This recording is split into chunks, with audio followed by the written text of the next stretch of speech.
Welcome to the Orville Review.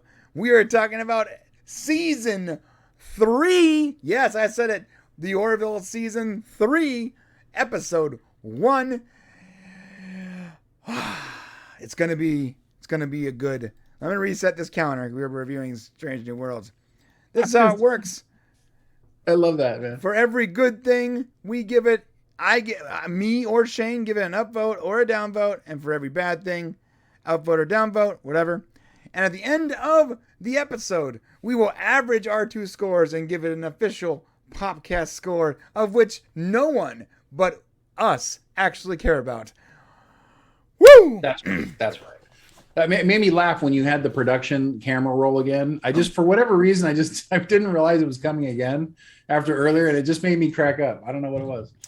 If you're not a subscriber, please hit that subscribe button on the way to the comment section to let us know what you guys thought of the first episode of the Orville Season 3, and to follow along with us as we talk about the Orville.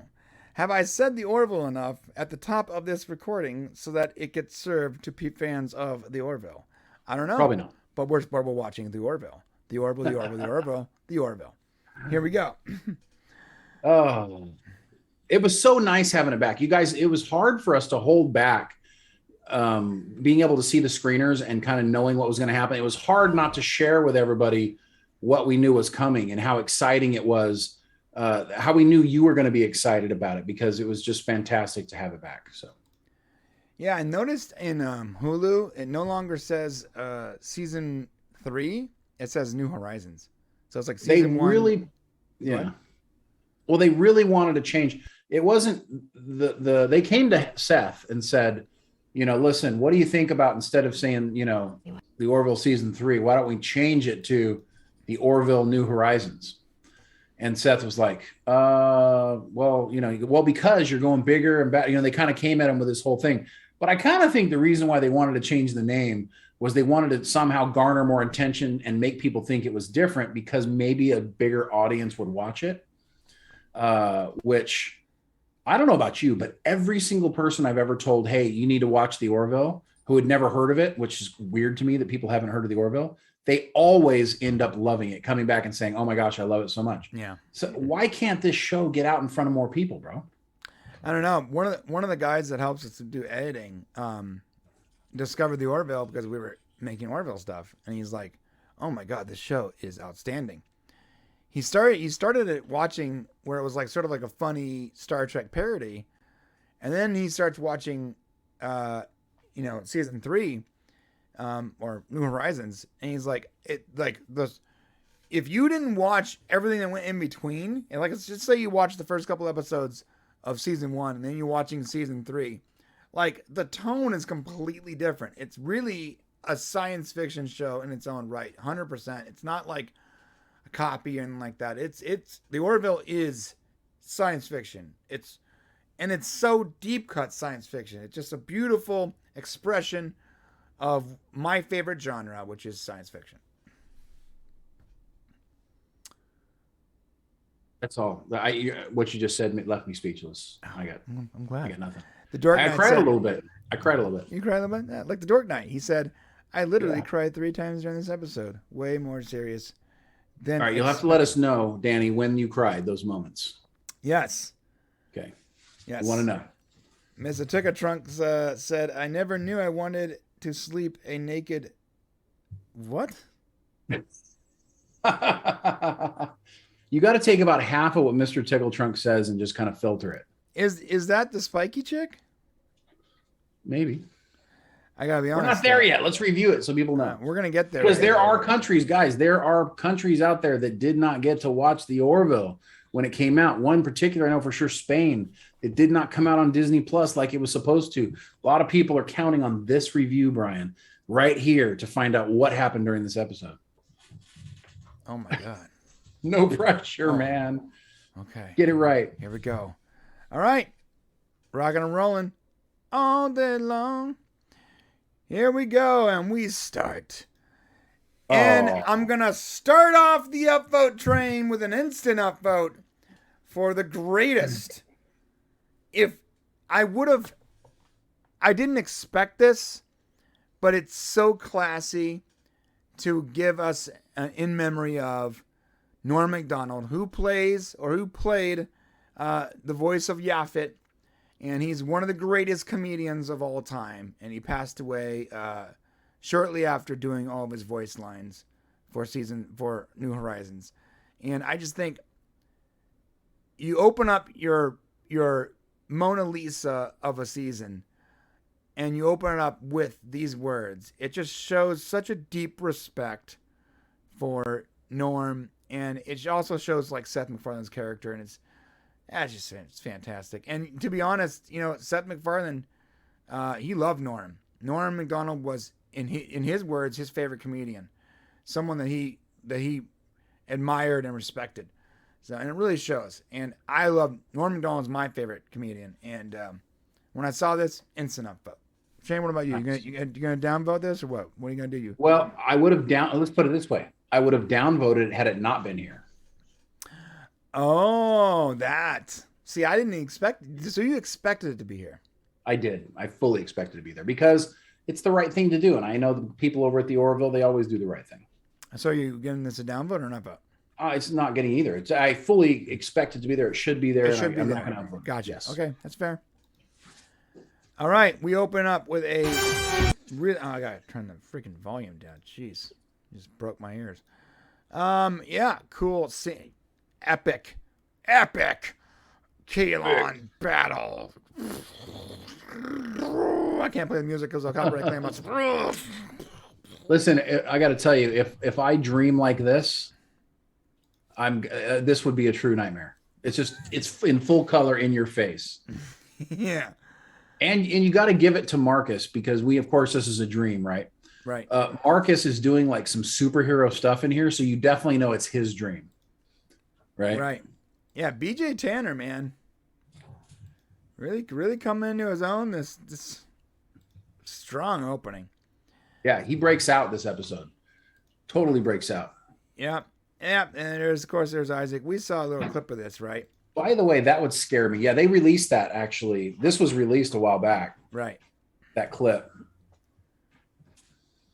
Yeah, I know they don't do it like linearly or whatever. Like it's not a linear process, but I wonder if they did this first. You know what I mean? Oh, whether or not they did it? Well, we know. I mean, we can say this now. We can't say it until episode 3. Yeah, we can say that they were already doing episode 3 when we went to visit the set over 2.5 years ago. Yeah, 2 years ago. There were clips of episode 3 that we saw before COVID. Yeah. So this has been this whole season has been a long time coming. All right, of course it's a dream, and he wakes up. Again, props to BJ Tanner. He is he's doing really good.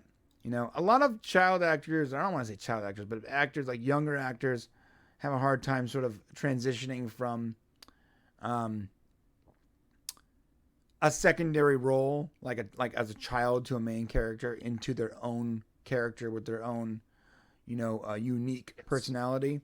And that is not a problem for BJ Tanner. Like this episode proves it. Like we want to see more. And I fully expect this dude to get some kind of field commission at some point. Like, I don't want to say like Wesley Crusher because no one wants to wish that upon anyone. Yeah. Let me just. I mean, it won't be this season. It won't be this season where that happens. But if and hopefully the Orville continues on, then I could definitely see him joining the crew, going off to whatever the Union Academy is or whatever, and coming back. Absolutely. Here's the deal, boys. Not that guy. Not him. Yeah, so I fully expect that to happen too. Hopefully, it's not this season, but if it hopefully gets a 4th season, and then you're right. All right, so this set, are we going to be upvoting and downvoting sets? I guess if we're going to do it, it's going to be in the first episode, right? Well, my first upvote is, if we're ready to do that, is I want to upvote essentially just everything that was redone. when we went to the set, and now we can actually talk about it. This is the can first time we can talk actually talk about this. I want to give it We an can talk upvote about too. I'm also giving that upvote because actually give it 2 upvotes. This one deserves 2. Guys, this set you're seeing right here, most of this is real. It is. We were there. Almost all of it is real. It's an actual location. We were on the ship. Like, this ship is a real thing. They built this. This is not a green screen. It's incredible. Yeah, we walked around. We were like, oh my gosh, we felt like we were on a real vehicle. We went to the bridge. We saw the new bridge. It was amazing. We went to the new engine room. It was humongous. It was such a big, it was like a 2-story warehouse. It was unbelievable. Yeah. There was an upper like area where you can like walk, and like there's detail where you think there would never be, like a camera would never be, but like it's like they were like, you know what? Yeah, we don't know if the camera's ever gonna see that part, but just build it all. It's like a theme park attraction. It was like so. Yeah, that's what it felt like. It felt like walking through. If you've ever been on Star Tours, like at Disneyland, walking through Star Tours, very much, totally immersive being on this set. And so we got to see all this, and it was amazing to be a part of it. So everything is bigger. The colors are bigger. They're more brighter. Everything is just better in this episode. Even from the beginning, when you saw that battle, later on, we're going to see things with Gordon's new toys and these little fighter ships that they have. It's just that's the ship. All of that. Shane, that's the ship we saw when we were there. I know. Yeah. Remember when Tom, like, I was taking pictures and Tom was like, don't put that online. Yes, you did. No, don't put that online. And I'm like, oh, okay. That was the ship. I thought it was just a shuttle. Science, a big deal. That was the ship. We saw yes. that. You guys, they built that ship. They built a ship. Yeah. Like, this is not like just all graphics. Maybe at some point it was, but like, they built the ship. This console right here, you're saying, that console, Shay and I played with that. There's these little plastic pieces that glow. We were playing with it. It's all real. It's incredible. It's incredible. Maybe that's why we have such maybe when we watched this, we were like just like levitating because like we were there. Maybe like the stairs back here. You see how they're lit up? They're lit up. They're actually lit up. Like that's what they look like. That's not graphics. That's not post-production. One reason why this show looks so beautiful and why it's so colorful and so cinematic is because they're not adding anything. We're not adding this stuff in post. They're on this. It's a set. Yeah. No, it's true. Maybe that's part of it because you felt like when you're walking around the set, you feel like you could take off and just fly away. Right. Yeah. And that's what's really cool about it. And so now we're watching it and we're seeing, we're actually seeing it. And it's amazing. Like even this mess hall, we spent time walking around here and we got pictures in front of all the stuff. Yeah. We got to show those pictures now. So we can actually show those pictures now. Yeah. Yeah. I got to find those pictures now. It's been 3 years. It's been a long time. Yeah. Yeah. I desperately wanted to eat in the mess hall, but they were like, you can't eat in the mess hall, bro. In fact, don't sit on that chair. You might break it. I was sitting in a chair and there was like some of the tables had plastic covering them, Mm-hmm. And I'm like moving the plastic out of the way and the tables like glow. Like you don't understand how jealous I am. I want everything, all of this, I want to incorporate here in my home studio. I want glowing, and then, one day I'm going to show you. I have a glass desk. And it does glow. I have this ridiculous amount of LED lights underneath it, and the glass is frosted. And I got that effect, and I got the idea for that effect from being on the set. That's cool.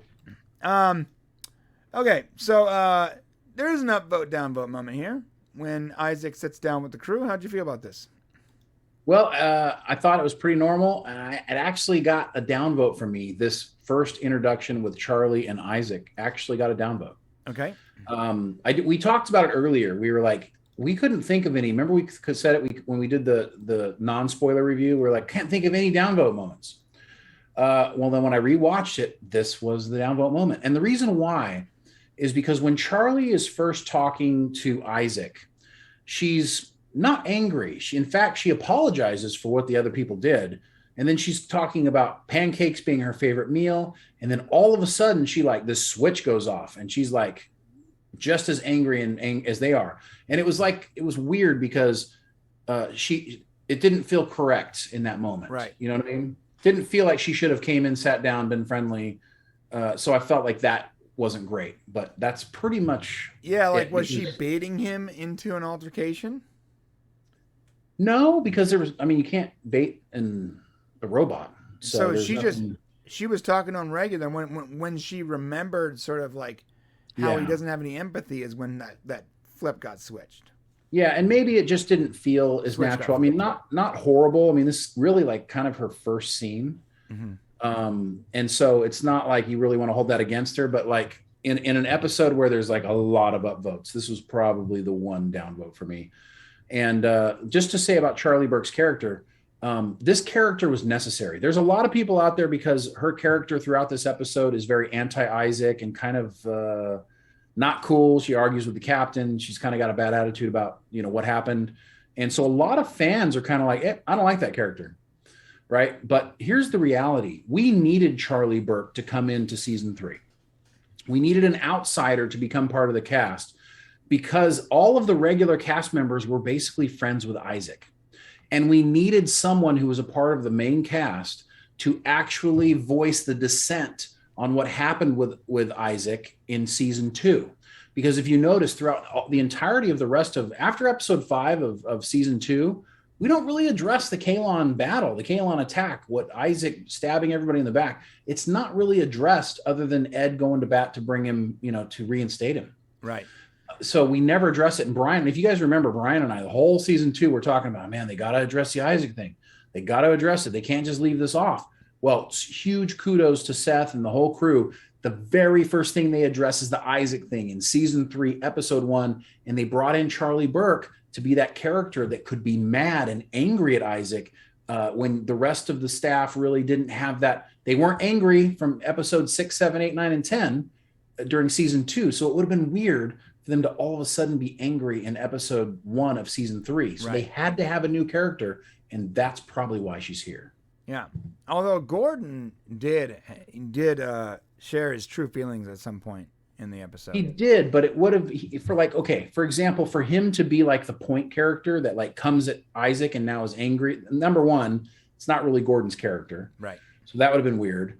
And number 2, we didn't see that in the final half of season 2 at all, which would have felt really false going into this season.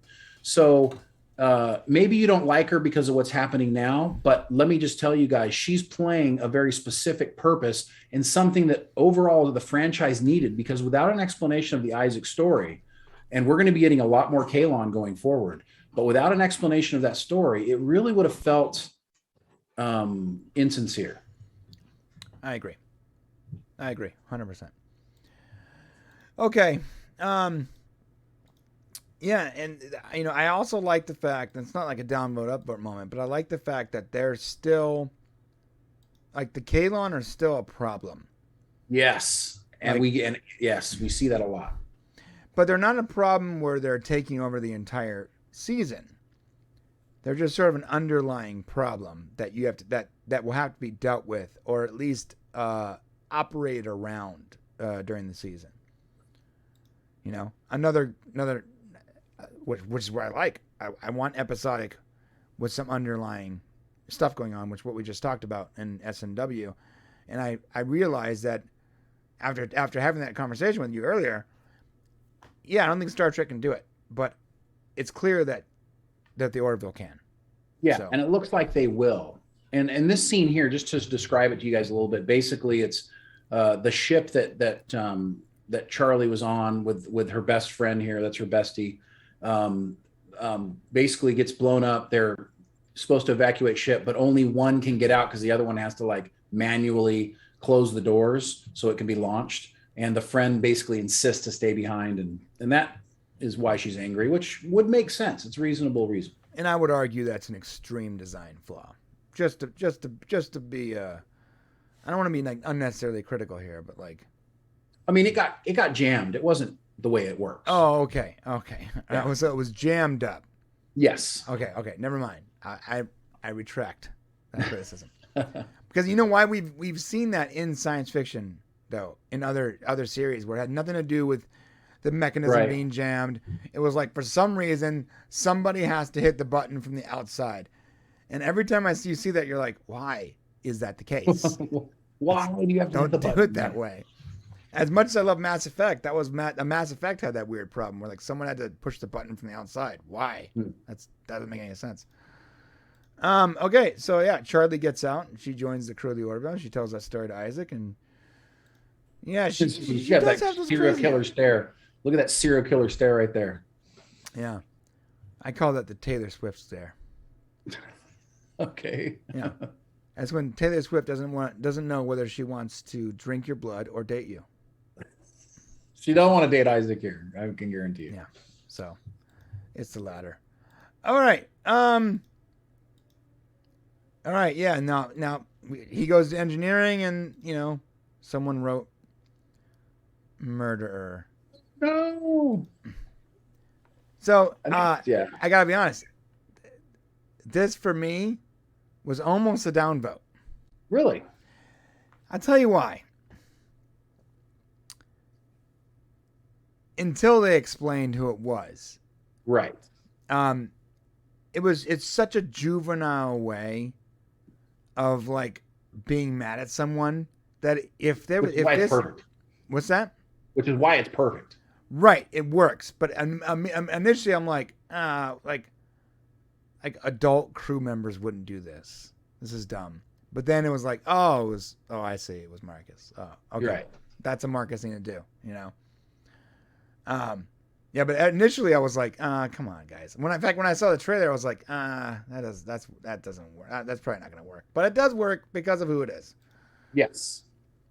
And they take it seriously. Obviously, they should. The new introduction. Can I play this without getting copyright claimed? Let's try. Because I love this music.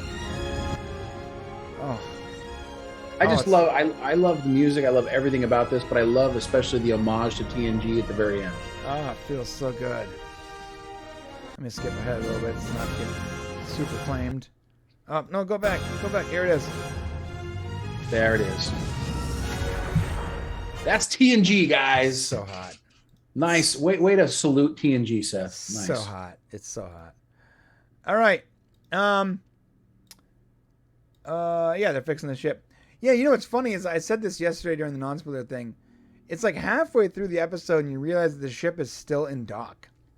Like it hasn't even left like the space station yet. Which is the whole story that's taking place is taking place before the ship even leaves dock, which is awesome, right? Yeah, that is very cool. All right, they're stressing out over the spray paint. They get it analyzed and it comes back and apparently it was Marcus, right? We're going to get there. Okay. All right. So this episode was very heavy on the Burke character. Yeah, which makes sense. She's their first episode.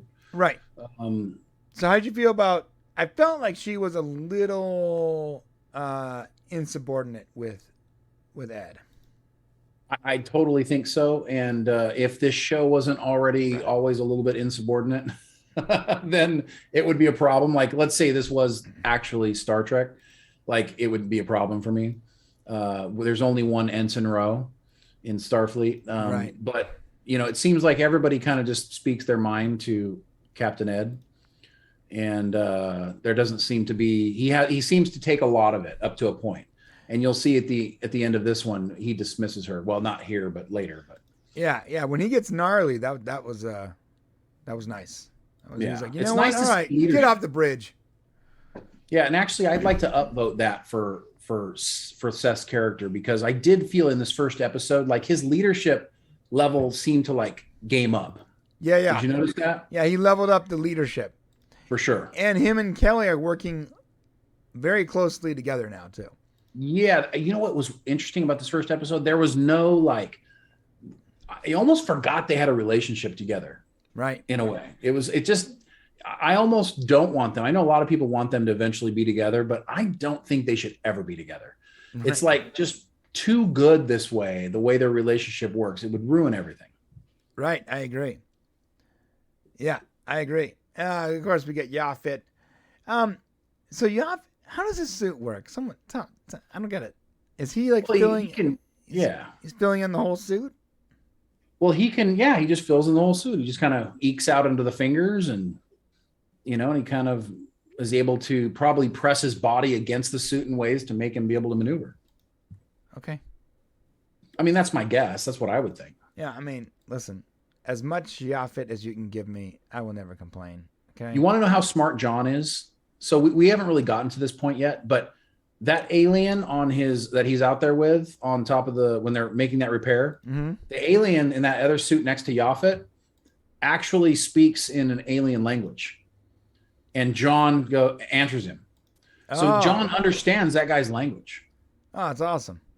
And it's like how many, we've always gotten the universal translator so people can just talk to each other. But the fact that he actually understands like this person's language to be able to talk to him, and it's not a character we've seen before, so it wouldn't be something common, is, a sign of what we're about to talk about, which is John's intellect. Right.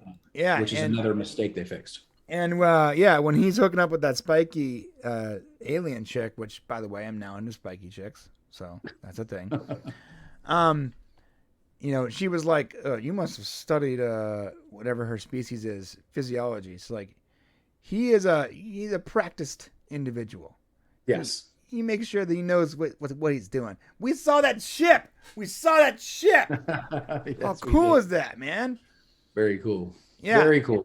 I love how the new like fighter ship or whatever it is, just looks like a really small, like sleek version of the Orville, which is pretty cool. The Orville? I thought that was cool, yeah. Yeah. Yeah, so that's like a fighter ship, right?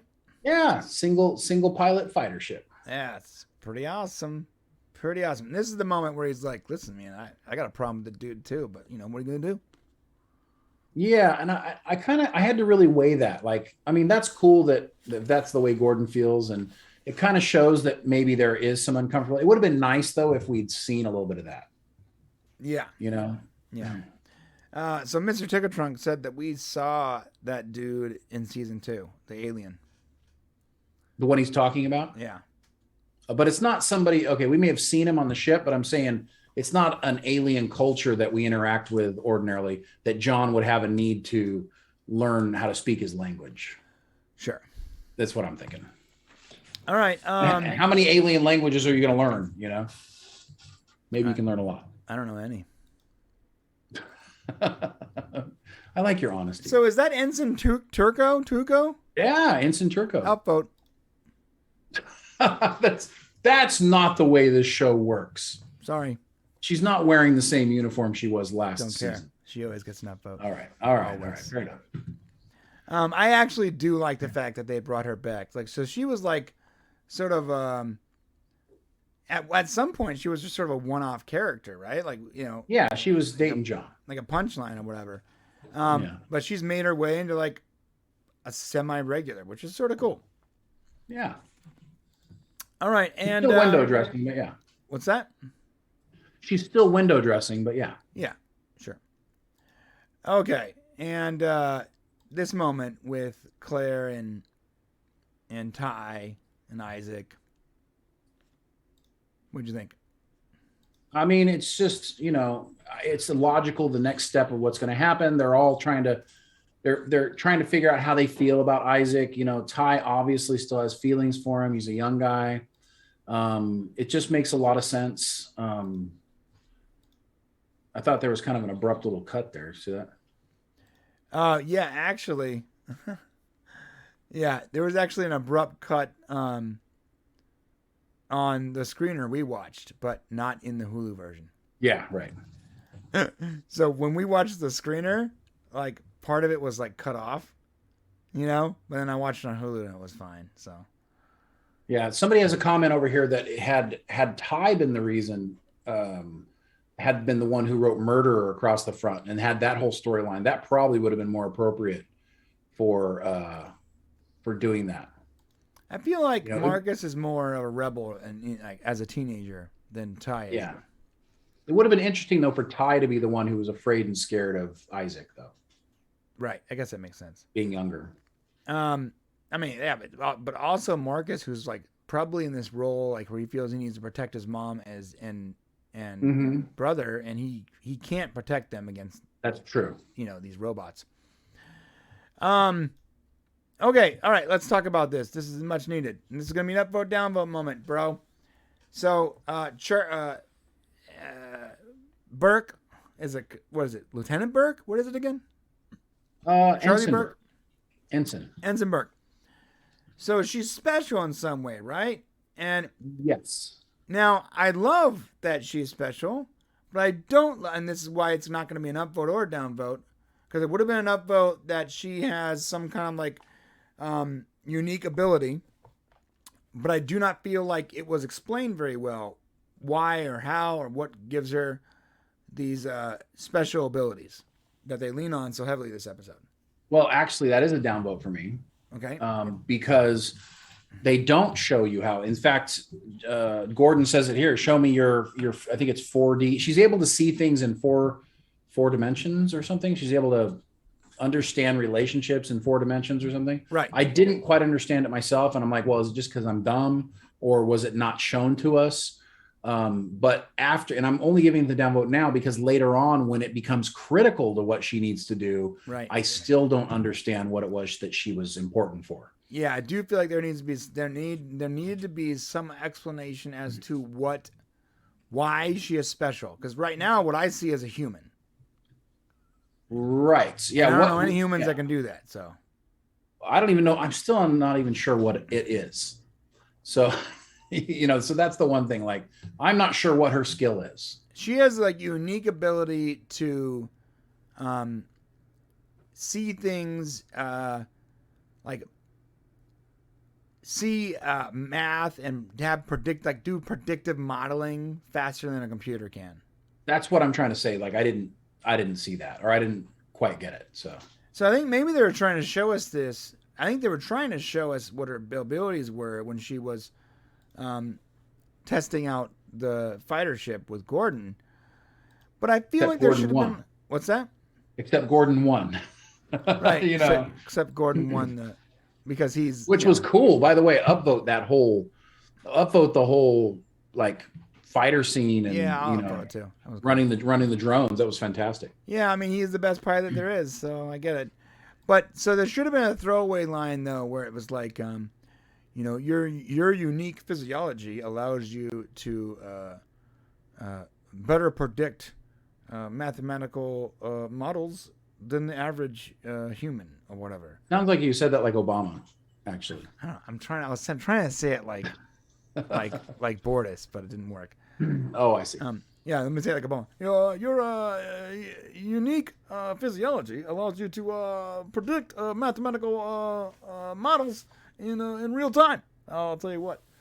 Well said, Mr. President. No, but really, like, there's needed to be some kind of throwaway line, like, she was born in this colony, or she's part Crusazian, or I don't know, something that it needed to be something. Yeah, because like, for example, if you would have said she has a telegraphic memory, like, we all understand what that means, and you don't have to be special necessarily to have that. Some people are just born with it. And I think that's probably what's happened here. It's not because she is this or that or born this way or that way. It's probably just something some people have. It was just not well explained. Right. Gotcha. All right. Yeah, so Gordon wins. Bada bing, bada boom. Let's go. Let's move on. Okay, so they find out Marcus is the bad guy, and once again, killing it. Our boy killing it. He is brave too, man. Right there in front of the captain, in front of everybody. He's like, I'm gonna say it like it is. He don't care whatsoever. This is bullshit. He used a bad word. Well, he's an older teenager. He's at that stage where, like, he thinks he's untouchable. I know a few of them. So they think they're untouchable until they're What not. did you think of this handheld game? Until they're not untouchable. You hear me? Until they're not.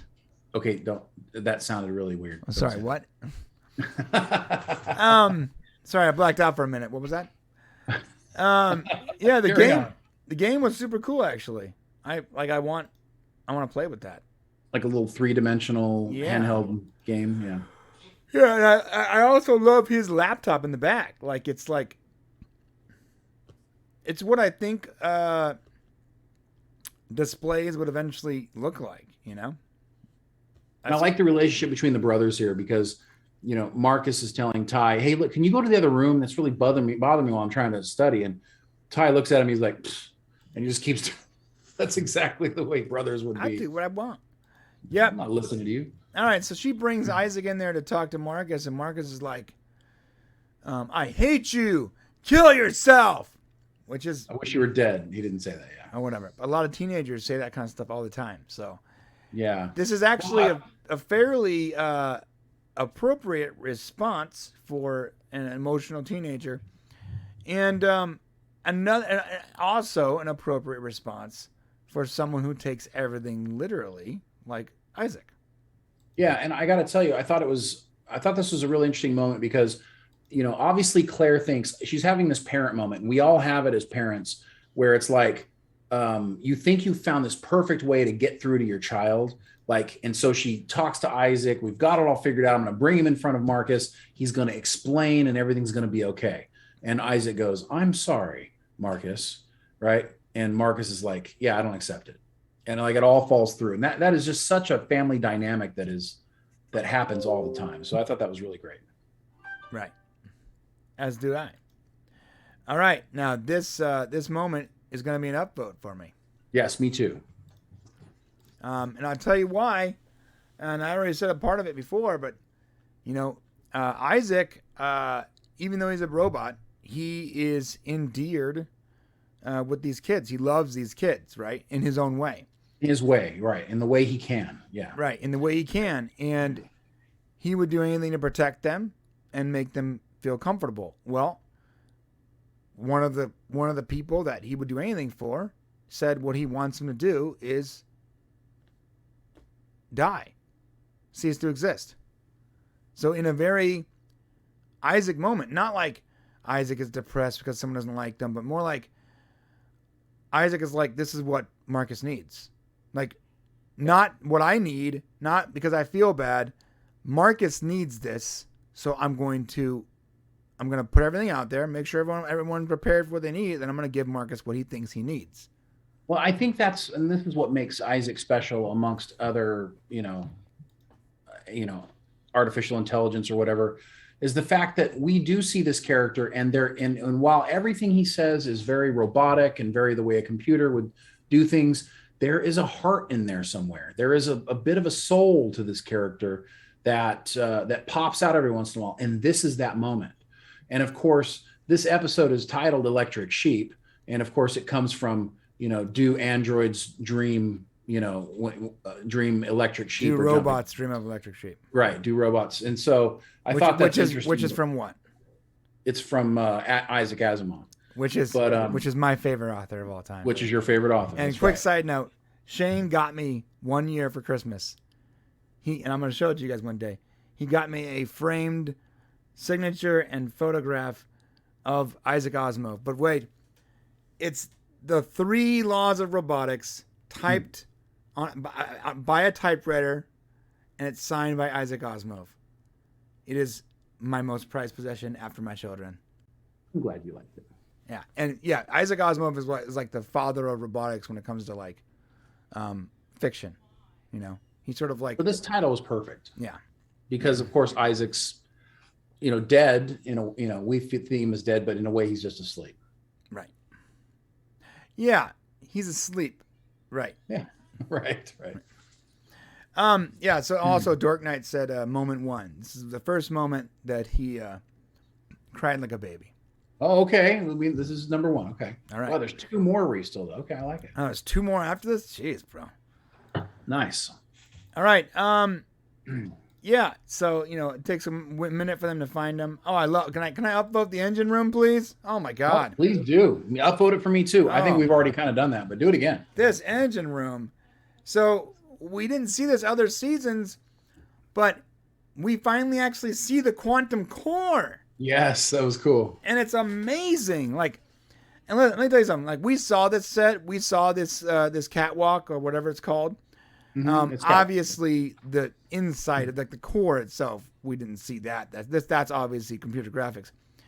But it's got to be a lot easier to make cool computer graphics when all you have to do is inject awesome things into an already built room, right?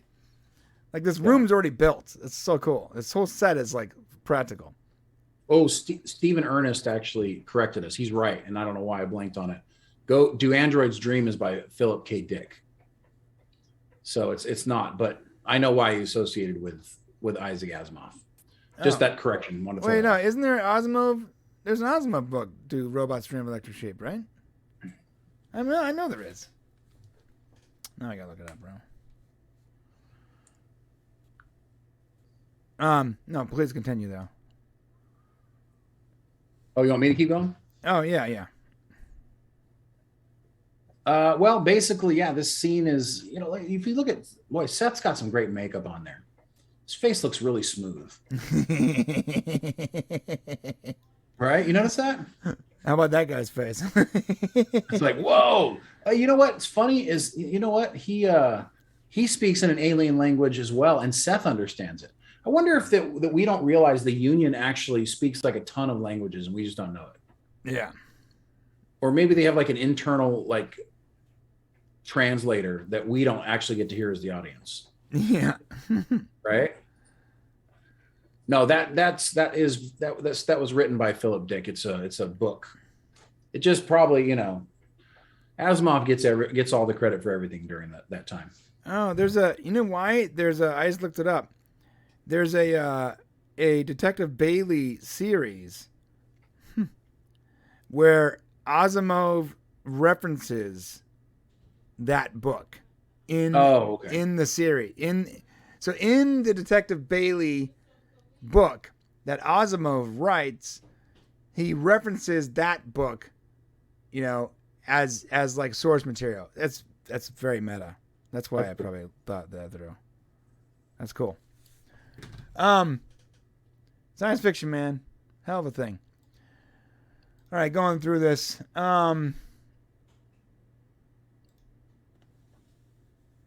Yeah, so they figured out that Isaac basically committed, he self-deleted himself. He is no longer, he is past tense. And there's no bringing him back. Even with the help of Yaphet, which I love this. Yaphet goes in there and susses it out, and he comes out and he says, hey man. Yeah, it was very solemn, very, you actually did feel like Isaac was dead. Right. Yeah, this scene right here. I'm actually gonna unmute this to hear our boy. What happened? Can you help him? Claire, I'm sorry. I mean, he knew. All right, and he explains he knew what he was doing. He was very thorough. He wasn't planning on being rebooted or whatever. Right. So, wow, this is very good. I'm going to give it an upvote. I love this scene. I love the use of Yaphet. You too?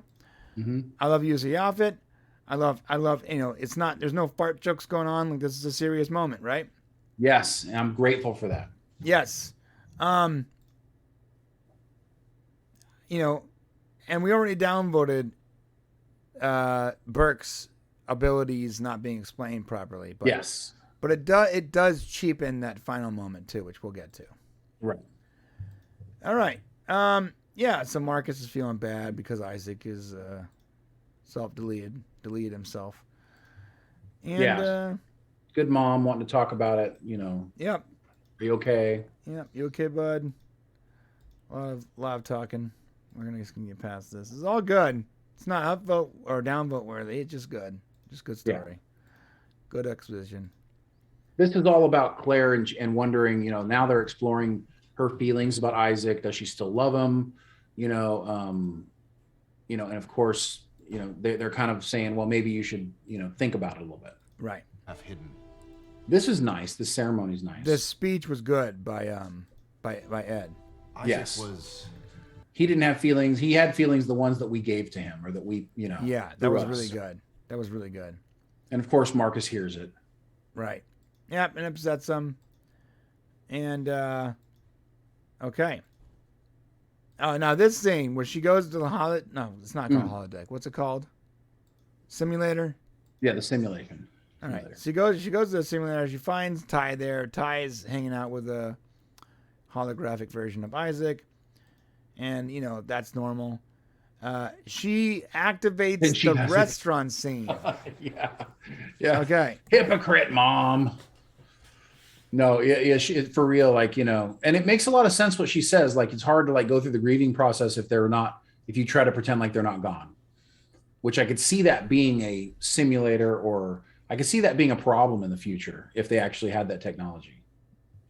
Like people creating the ones that have passed away to have them with them. Yeah, we've had this conversation before, but if holodecks or simulators existed in real life, I wouldn't do anything. I mean, and I think that anyone who answered that differently is probably lying to themselves. Like, I would just live in there. I mean, it's literally what is it? Just heaven. Then do whatever you want, have whatever you want, right? I'm sure you'd find that something was missing, something was empty. I wouldn't find anything missing. Other holographic things can only, fulfill your mental needs so far, I think. I don't know. I can generate Depring, so pretty sure all my needs. All right, never mind. Or Ensign Turco, whatever. Cool. Turco. Yeah, I mean, it's still a good scene. It's not worthy for me. It's not worthy enough for a downvote. I thought it was a good callback. It's a nice member bearing. Right. Do you want to upvote, downvote this before I move on? I would give it an upvote. Yeah, because I do like the connection. She is exploring her feelings, and this is a moment where she felt like she loved Isaac. Okay. Yeah, I think it was good. I just don't think it was upvote or downvote worthy. It just is. It was good enough. And I do like Penny Johnson. That's her name, right? Penny Johnson-Gerald. Yep. Yeah, Penny Johnson-Gerald is a great actress. I've liked her since DS9. One of the few things about DS9 I liked. That's not true. There's plenty of DS9 I liked, but there's also stuff I didn't like, which whenever someone tries to force me into talking about the brilliant DS9, all I could think of is Lieutenant Kira and the wormhole aliens. And I'm like, I just... Right. Yes, there's lots of good stuff about it, but there's so many glaring problems too. Anyways, moving on past that. Okay, and we're just trying. We're skipping. We're gonna skip to. There we go. We're gonna skip to Spiky Alien Chick. Here we go.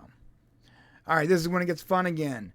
First off, yes, I am officially into spikes. Please. Certainly. See, it's funny that you say that because I am not. The only thing I could think of is how painful that must have been. Yeah, literally the first thing I did was go on Amazon, look for Spike cosplay. That is so wrong. I'm glad. So wrong. I'm glad I could. You haven't even told your wife about it yet. I'm glad I could do that while you're drinking. They had a funny thing where she was like, "You okay?" He goes, "Yeah, I'm chafing a little bit." I thought that was interesting. So he did hurt himself a little bit on her spikes. All right, so now they're talking about Isaac's self-deletion after she finds the fork that Isaac gave him as a gift because he didn't understand how gifts work. This is actually a really great moment. Yeah, I'm upvoting this, by the way. Okay, yeah, this is a great moment. Upvote for me as well. The reason why this is so great is because they actually take another alien civilization, right? Mm-hmm. And they show us that everybody doesn't see things differently. Everybody doesn't see things the same way. Right. So in our culture, in our society, suicide is heavily looked down upon. Right. Suicide's bad. And so you see the Union people actually kind of looking at it that way. And now we get this alien civilization that basically says, well, hey, the way we look at it is we were never, we didn't get to choose whether or not we were going to be born. So therefore we are allowed to choose, if we don't want to stay alive. And that a very pragmatic way of looking at it, which John, really disagrees with. Right. And I thought that was a really nice way of talking about a problem we have today with the way we look at suicide and maybe giving a different view on it, which the Orville has always been very good at giving us this underlying lesson for each episode. And this was the one. Right. But she does say something during their, I guess, disagreement, whatever you want to call it, that triggers his memory. And this Guys, this is actually... I don't think you guys realize how epic this... Oh, God. I need to I went upvote too this. far. My bad. Sorry. Dang it. Yeah, this is an upvote moment for me. And I'll tell you guys why. Is because when John gets out of this bed right now, something happens that we have not seen. And this was one of the things that was missing from season 1 and 2 of the Orville. When John takes over as the chief engineer of the ship, it's because of his aptitude and his ability to, they find out he has this amazing aptitude and he's actually a genius. Right. And yet throughout really the first couple of seasons, we don't really see that. And the moments where we do see him kind of being geniusy, it's always wrapped into some sort of punchline or joke or in a way that makes it so we don't really take Lamar very seriously. Right. And this was the first time here in season 3, episode 1, where we're like, this is why John has the job he does, because he just showed his genius level aptitude. And I thought this was the second problem that needed to be fixed from everything previous in Orville that we'd had. Only problems were Isaac not being dealt with and John really not showing us that he's the genius that he's supposed to be. And here they do fix both things in the very first episode. So definitely a upvote for me. Upvote away. I'm also going to upvote it for a slightly different reason, because this is not just random techno babble. He is using something called Morris stack computing. It's a theoretical way of handling data. And I only caught it because when I was in college, I was fascinated with this idea, with this theoretical principle of computing and how you're going to avoid Moore's law with Morris stack computing. And they actually pull it off, and he actually says it. Ready? I'm going to play it, even though it might screw us. It's there. How'd you find it? Well, way back in the days of the early computers, the programmers would sometimes bury a code deep inside the system, something that only they knew about, in case they wanted to get back in later on. I thought maybe the K-line might have done something. So he explains it as simply as possible, but what he's talking about is stack computing, and it's such a deep cut thing, and it's something that I feel like the Orville needed, because for a lot of the reasons we like the Orville, there's plenty of things where you're like, well, that doesn't make any sense, like, that doesn't really add up science wise, or they don't really explain that properly, so it doesn't really, a lot of Orville, especially in season 1, didn't really like vibe science. It had science feelings and it borrowed stuff from Star Trek or other science fiction, but the science didn't vibe. But out the gate, like he starts off with proper science, and science that's deep cut that most people aren't going to recognize as actual science, which is phenomenal. Right. Just phenomenal. Something similar. Really does a great job here. He's really, his character's always been kind of funny and interesting, but I just think he had a really great episode here. Do you remember in episode 1 when they had in episode 1 of season 1 when they the Happy Arbor Day, when they glue the seed to like the device that makes it grow, whatever, and like it's clearly a glue gun that someone painted with chrome paint. Remember that? Yeah. That is what we've come from. We've come from the scene where they're wearing like pajamas and they're using like chrome painted glue guns that you can get from Michael's to this. Right. Yeah, that's true. Like the screens that he's talking behind, like those that's not computer graphics. Those are actual giant panels with the graphics on there. Like we've seen this. We saw this in person. Like the budget and the production scale has been amped up 100-fold from what we saw in season 1. It's crazy. Yeah, no, it's phenomenal. Such a huge difference, and the show just keeps growing. It's why it's amazing. Yeah. All right, so he figures out there's definitely a way to bring Isaac back, save Isaac, whatever, but they would need Charlie's out. Uh-oh. You want to talk about this a little bit? What's that? You want to explain this a little bit? Yeah, I mean, basically her special ability that we don't quite really understand is necessary in order to help John revive Isaac. And essentially Charlie says, yeah, nah, I'm good. No, he doesn't need to be revived. And Captain Ed actually gets to the point where he has to basically say you're dismissed because she just won't capitulate. And so it's no, and now they can't revive Isaac. And, and Ed has a really good point here that I think everybody kind of glosses over. And that is that if they do have problems with the Kalon, Isaac's the only one who really understands them. Right. And they can't, as things are right now, they can't outmatch the Kalon. And they're going to need his capabilities, his understanding, if they are going to face off against them. Yeah, the only reason they have not been completely ran over by the Kalon is because of their tenuous truce or allyship with the Krill, correct? Right. So they don't have technology on their side. They just have sheer numbers. So they need a Kalon who's sympathetic to them, who can help them help them understand them if they're ever going to win this, what appears to be a war. What's up? This is a great scene here that we just went through, Mm-hmm. because of course they run into a Kalon, and they have to hide, and they do. This is a really great, Trek thing that, they're using science, they're hiding, and they end up, in order to make the Kalon think that they were destroyed, they actually load a bunch of weapons into a shuttle, and they send it out and they blow up the shuttle, and then the Kalon leave because they think the ship's been destroyed. Yeah, like chaff coming out of a fighter pilot.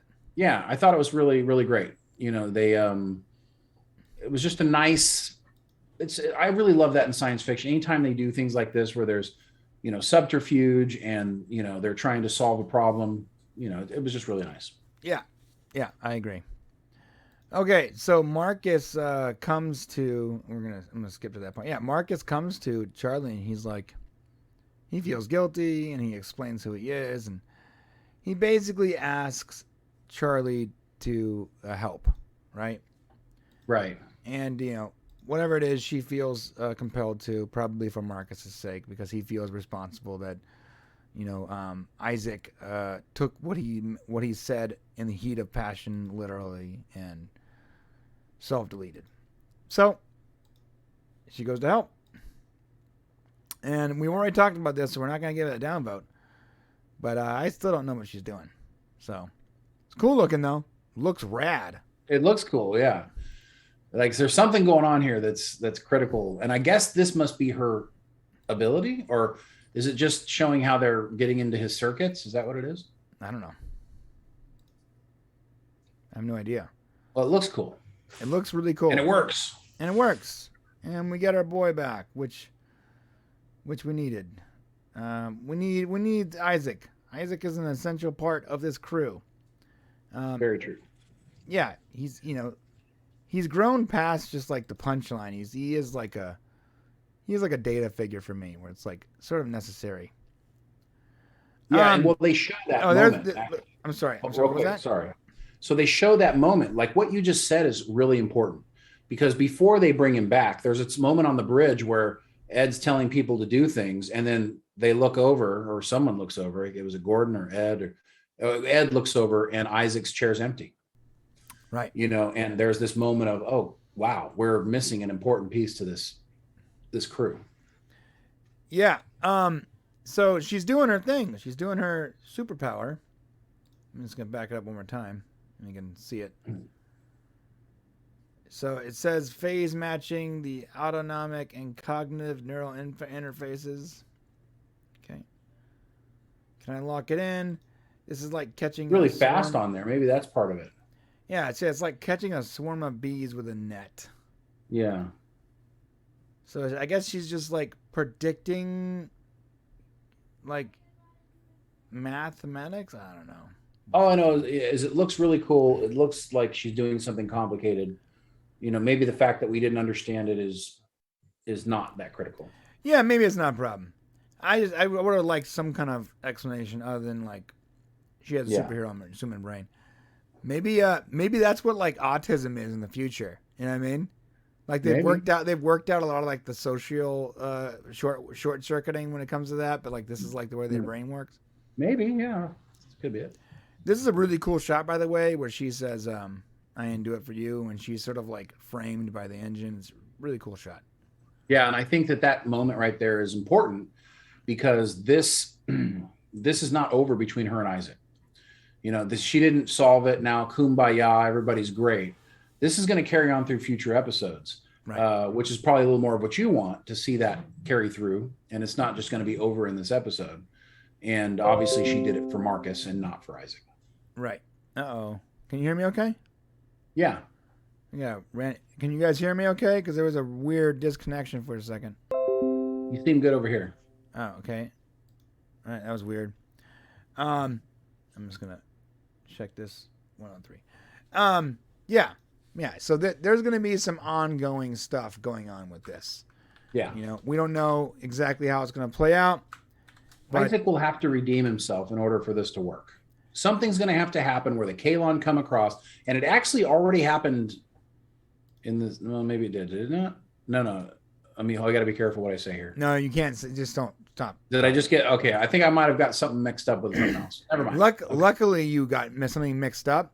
Yeah. That doesn't act. So we're okay, but Yeah. Keep going. Carry on. Forget I said anything. yeah. It's nothing. That's what the disconnect was. It was Disney like, In the future, we will talk about it. yes, we will be talking about it. All right. So that's about it. You know, Claire talks to Isaac. You know, if you ever want to self-delete yourself again, come talk to me.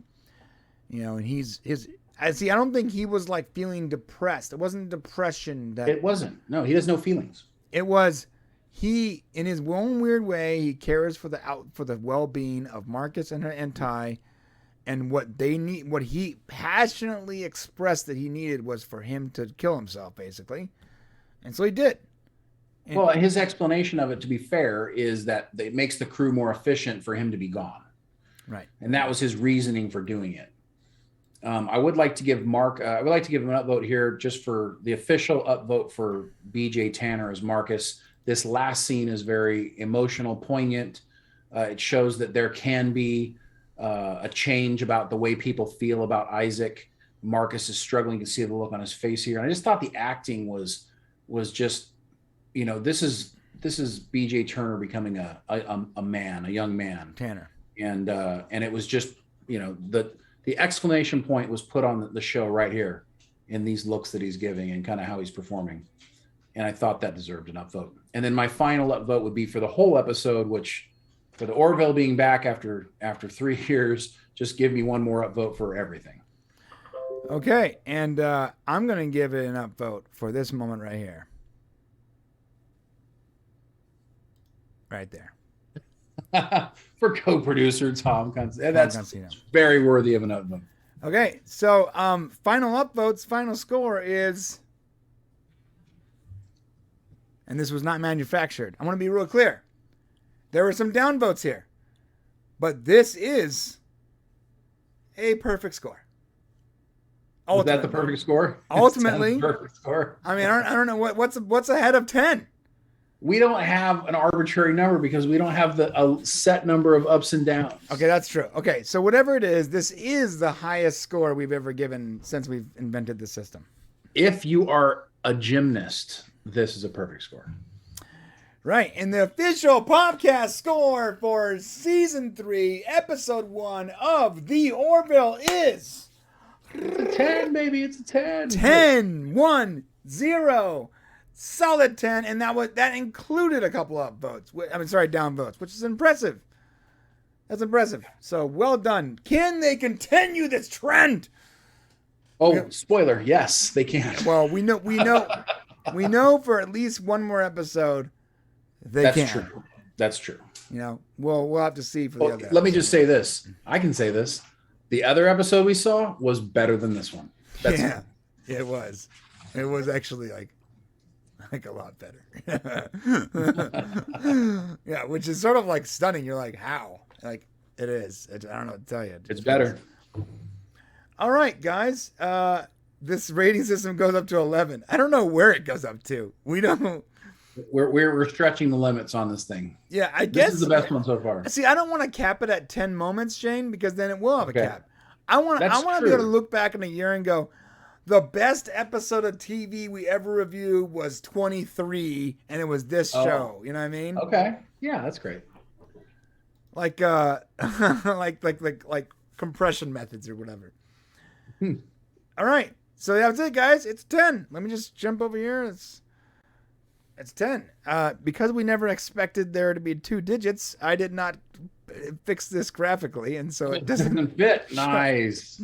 We didn't show right. But yeah, that's